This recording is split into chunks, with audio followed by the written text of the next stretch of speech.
Today, we're diving into the essential skill of conduit bending, a fundamental practice for anyone working in electrical trades.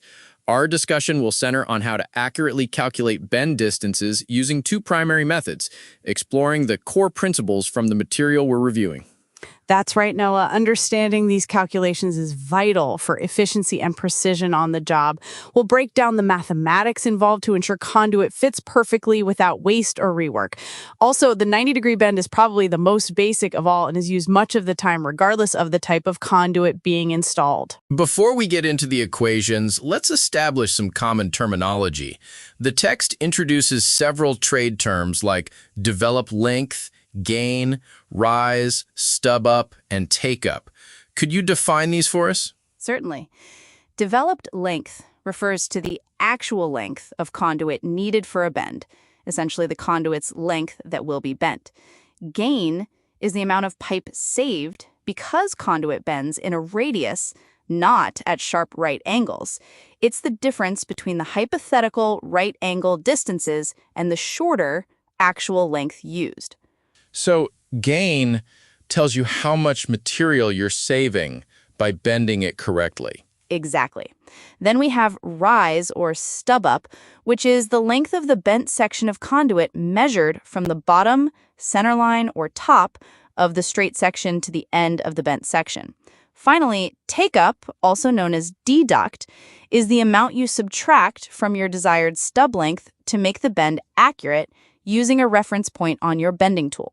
That clarifies the language. Now, let's tackle the first method, finding bend distances with right angle math. The material immediately jumps into right triangles and trigonometry. Why are these so crucial here? Right angle math is fundamental because many bends, especially offset bends, form the hypotenuse of a right triangle. A right triangle, as you know, has one 90-degree angle. By understanding the relationships between the sides and angles, the hypotenuse, the side opposite, and the side adjacent, we can precisely determine various distances, such as the rise, the distance between bend points, or even how much additional conduit is needed. And the text lists 6 trigonometric functions: sine, cosine, tangent, cotangent, secant, and cosecant. It sounds like a lot to keep track of for bending pipe. While there are 6, in practice you often use just a few. For example, the sine function is opposite over hypotenuse. But let's take a practical example from the text. If you know the angle and the side opposite it, you can find the hypotenuse using the cosecant function, which is hypotenuse divided by the side opposite. Can you walk us through that? The text provides an example. If the first bend angle is 30 degrees and the rise, or side opposite, is 12 inches, we use the cosecant function. Cosecant 30 degrees equals the hypotenuse divided by 12 inches. Since the cosecant of 30 degrees is 2, we have 2 equals hypotenuse divided by 12 inches. Cross-multiplying gives us a hypotenuse of 24 inches. This tells you the exact distance between your bend points. That's a clear demonstration. And how does this help with, say, making a kick in a piece of conduit? The same principles apply. If you have a 30-degree kick and the hypotenuse is 20 inches, you can determine how far off the surface the end of the kick needs to be. You simply divide the hypotenuse, 20 inches, by the cosecant of 30 degrees. This gives you 10 inches. It means the end of the conduit needs to be 10 inches off the surface to achieve that 30-degree bend, eliminating the need for a protractor level. The source also notes that for a 30-degree kick with a 400-millimeter hypotenuse, the result off the surface would be 200 millimeters. So instead of physically measuring the angle, you're calculating the precise height needed for the bend. That's quite efficient. What about the second method using the circumference of a circle? This method focuses on the fact that bends are essentially arcs of a circle. A 90-degree bend, a very common one, is a quarter of a circle. Understanding the properties of a circle, radius, diameter, circumference is key. The text also mentions concentric circles, where multiple bends share the same center but have different radii, a common scenario in conduit work. And how does the circumference formula C equals 2 pi r apply to finding a developed length? Since a 90-degree bend is a quarter of a circle, we're interested in a quarter of the circumference. The circumference of a unit circle with a radius of 1 is 2 pi. A quarter of that, 90 degrees, is pi divided by 2, or approximately 1.57. So to find the developed length for a 90-degree bend, you multiply 1.57 by the radius of your bend. So if I have a 2-foot radius, my developed length for a 90-degree bend would be 1.57 times 2 feet, which is 3.14 feet. And for metric, 200 millimeters yields 314 millimeters. Exactly. That is the actual length of conduit you'll use for that specific bend. That makes sense. Now, let's revisit gain within this circumference context. How do we calculate the amount of conduit saved when using this method? Gain is the difference between the hypothetical right-angle distances and the actual shorter length of conduit used in the bend.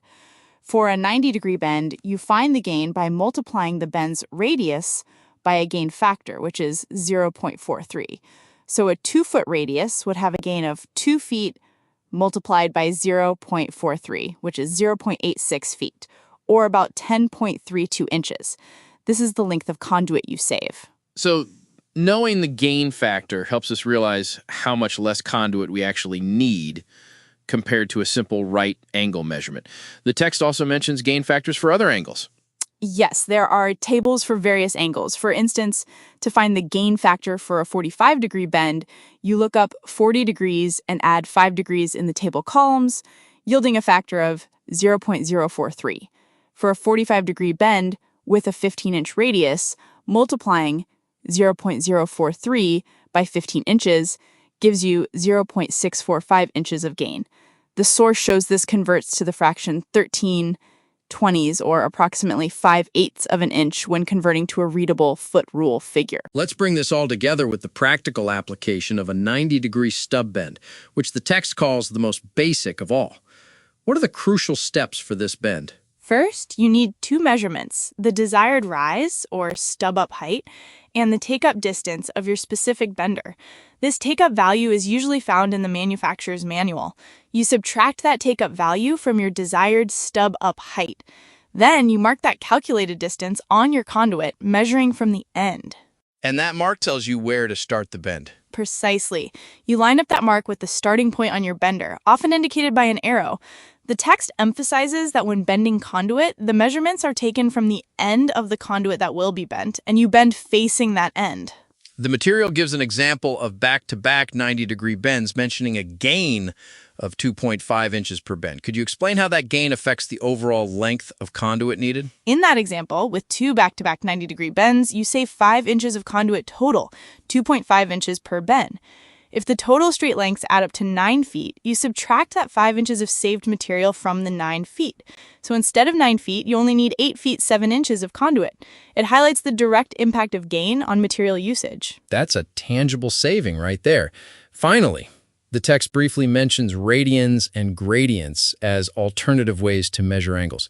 Is that something a professional would encounter regularly? While degrees are most common for conduit bending, it's good to be aware that angles can also be expressed in radians or gradients. The text provides the equivalencies. 90 degrees equals 1.57 radians or 100 grads, and 360 degrees equals 6.28 radians or 400 grads. It shows the broader mathematical context, even if not directly applied in everyday bending. This has been a really thorough look at the precision required for conduit bending.